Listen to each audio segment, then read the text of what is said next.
ça pour les Palestiniens, plus jamais ça pour personne. Pour cela, nous, militants, militantes de Stop Arming d'Israël, nous continuons la lutte et nous vous invitons à la rejoindre. Aucun retour au business comme auparavant ne doit être envisageable pour les vendeurs d'armes. Les vendeurs de mort ne doivent plus jamais dormir tranquilles en raison des crimes qu'ils commettent en Palestine. Pour que le cessez-le-feu soit complet, le commerce d'armement avec Israël doit cesser.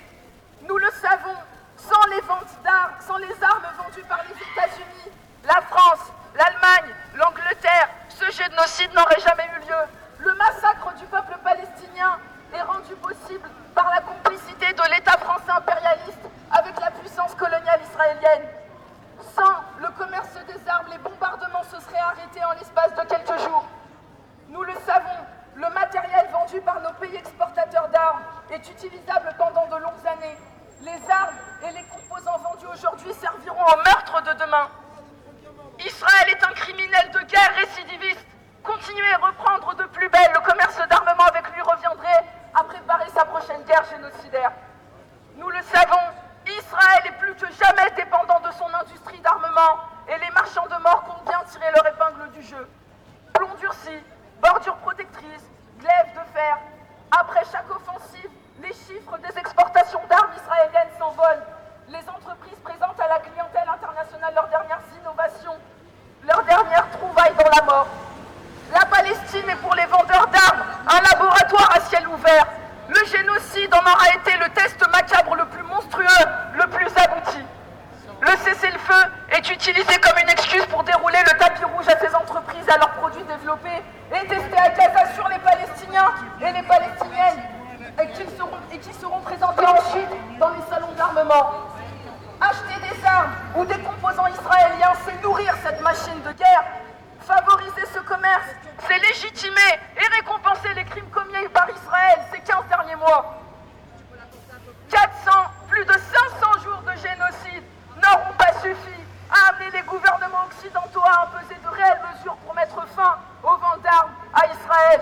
Ni la justice internationale, ni les résolutions de l'ONU, ni les appels creux à la paix lancés par nos chefs d'État n'auront donné lieu à un embargo sur le commerce des armes. Le commerce des armes repose pourtant sur une force de travail bien réelle, de l'ingénieur qui conçoit l'arme, à l'ouvrier qui les fabrique, en passant par le transporteur qui les déplace. Si tous les travailleurs et travailleuses de l'armement s'y opposaient, c'est toute une chaîne d'approvisionnement de la mort qui prendrait fin. N'attendons rien, chers amis des institutions. Organisons-nous nous-mêmes, agissons nous-mêmes pour stopper tout commerce de l'armement avec Israël. Nos actions ont un impact concret qui doit se construire dans la durée. Rejoignez-nous, rejoignez la campagne Stop Arming d'Israël. La Palestine vivra, la Palestine vaincra.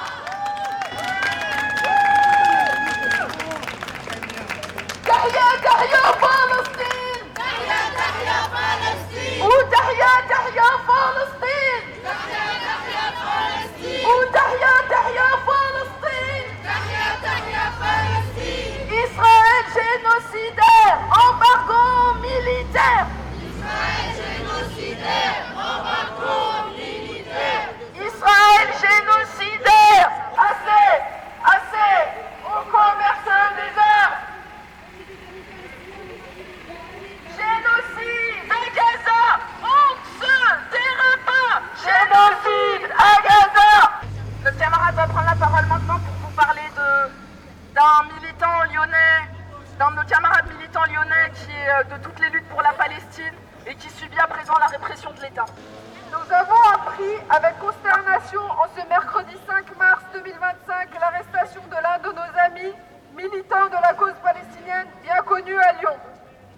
Cette arrestation fait suite sans nul doute à ses prises de parole lors de la manifestation nationale du 8 février 2025 appelant à la libération du plus vieux prisonnier politique d'Europe, Georges Ibrahim Abdallah. La préfecture de Paris a annoncé sur le réseau social X le 12 février 2025 qu'elle ne laisserait rien passer sur des propos, à ses yeux, constitutifs d'une infraction d'apologie du terrorisme. Mais de quel terrorisme parle-t-on? Affirmer qu'un peuple colonisé est en droit de se défendre contre la puissance tous les moyens nécessaires peut-il être considéré comme terroriste. De ce point de vue, c'est donc le droit international qu'il faut condamner pour apologie du terrorisme. Comme l'énonce la résolution 3743 de l'Assemblée générale des Nations Unies en 1982, le peuple palestinien dispose d'un droit inaliénable, comme tous les peuples soumis à une domination étrangère et coloniale, à l'autodétermination et à user pour y parvenir de tous les moyens à leur disposition, y compris la lutte armée. Rappelons ici qu'à ce jour, l'armée israélienne a fait en 15 mois près de 16 000 victimes, enfants, dans la région de Gaza. Nous sommes membres d'une horreur coloniale qui a duré en réalité plus de 75 ans et dont les crimes sont innommables. Nous ne sommes pas dupes. Le seul objectif de cette nouvelle arrestation est de museler toute parole de contestation ou de révolte face au sort insupportable fait à la population palestinienne. En effet, depuis octobre 2023, les actes de la répression étatique à l'encontre des militants en soutien de la Palestine et des militants se sont multipliés sous des prétextes fallacieux. Cette attaque supplémentaire du gouvernement français contre tous les mouvements de lutte anticolonialiste et antiraciste est le signe de la complicité de l'État génocidaire. Des signes qu'ils se multiplient, comme par exemple l'évocation d'une possible déchéance de nationalité à la députée européenne Rima Hassan. Nous voyons clairement comment l'État français attaque la liberté d'expression, qui ouvre pourtant tous les propos de soutien au peuple palestinien. De nombreuses décisions judiciaires locales. Où sont donc les mises en garde et les gardes à vue contre les personnalités publiques, élus, journalistes, pseudo-artistes, etc., qui eux feront l'apologie du génocide en Palestine? Nous, collectif 69 de soutien au peuple palestinien, faisons le choix de nous tenir aux côtés du droit international. Nous nous déclarons solidaires de notre camarade et de toutes celles et tous ceux qui dénoncent des crimes commis par Israël. Nous réaffirmons et nous ne cesserons jamais d'exprimer haut et fort notre défense inébranlable au peuple palestinien et notre exigence déterminée que Georges Abdallah soit enfin libéré. Honneur à toutes celles et tous ceux qui résistent au génocide. Soutenir la Palestine et la résistance n'est pas un crime. Palestine vivra, Palestine vaincra. Soutenir la Palestine n'est pas un crime. Soutenir la Palestine n'est pas un crime. Soutenir la Palestine n'est pas un crime. Soutenir la Palestine n'est pas un crime. Soutenir la Palestine n'est pas un crime. Soutenir la Palestine n'est pas un crime. Soutenir la Palestine n'est pas un crime. Soutenir la Palestine n'est pas un crime. Soutenir la résistance n'est pas un crime. Soutenir la résistance n'est pas un crime. Soutenir la résistance n'est pas un crime. Soutenir la Palestine n'est pas un crime. Les amis, on doit, c'est notre responsabilité à chacun et chacune, citoyens et citoyennes de France et du monde, de s'opposer au génocide du peuple palestinien parce que c'est notre humanité qui se joue à Gaza. Refuser le génocide en Palestine, refuser la destruction d'un peuple, la spoliation, la colonisation, c'est faire honneur à notre humanité, à toutes et tous.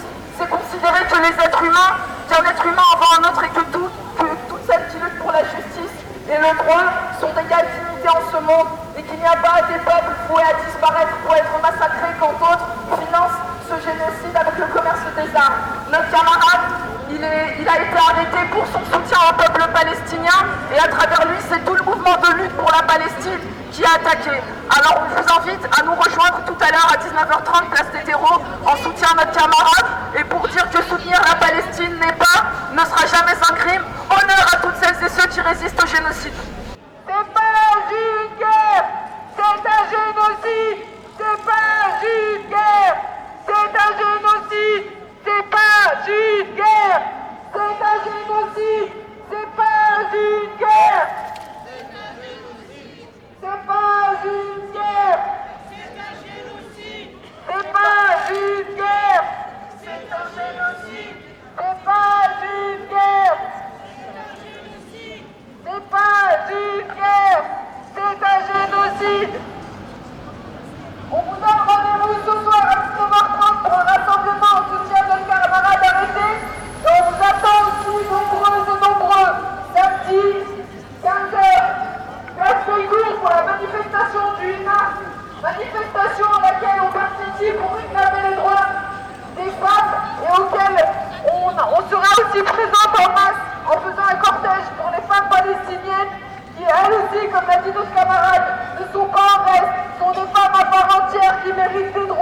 et qu'on n'oublie pas dans notre lutte. On compte sur vous samedi 8 mars à 15h à Bellecour.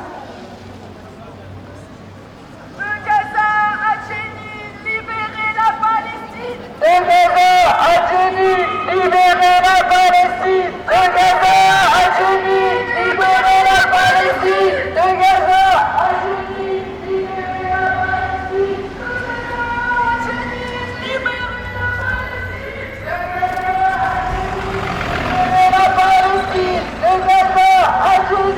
libérez la Palestine. C'est une colonisation qui dure depuis plus de 76 ans. C'est un génocide de tout un peuple, l'appropriation d'une terre, et on qualifie toute la résistance du peuple palestinien, toutes ces formes de résistance, de terrorisme. On lui vole, le peuple palestinien, on lui vole sa cuisine.